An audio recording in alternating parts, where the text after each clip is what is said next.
కృష్ణా జిల్లా కోడూరు మండలం లింగారెడ్డిపాలెంలో V5 news channel reporter Kanchelapalli Venkata Nancharayya మానవత్వం చాటుకున్నారు. స్వామి ఆలయంలో ఉన్న బావిలో సూడుగేదె పడిపోగా వెంటనే అవనిగడ్డ ఫైర్ స్టేషన్ కు కాల్ చేయడంతో సిబ్బంది సంఘటన స్థలానికి చేరుకొని సూడి పశువు ప్రాణాలు కాపాడారు. గ్రామస్తులు కంచెలపల్లి వెంకట నాంచరయ్యను అభినందించారు.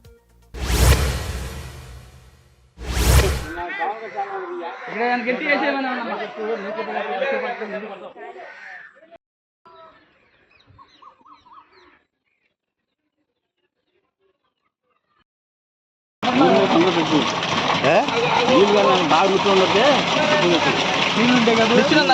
ఇచ్చిందా బొట్లు ఇచ్చిన అనుకోండి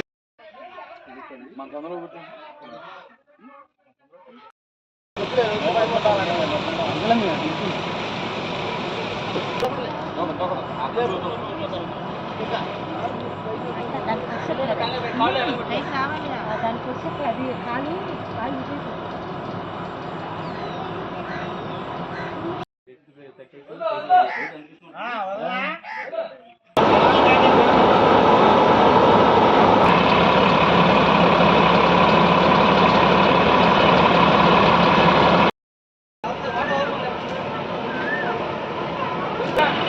వచ్చినప్పుడుంది.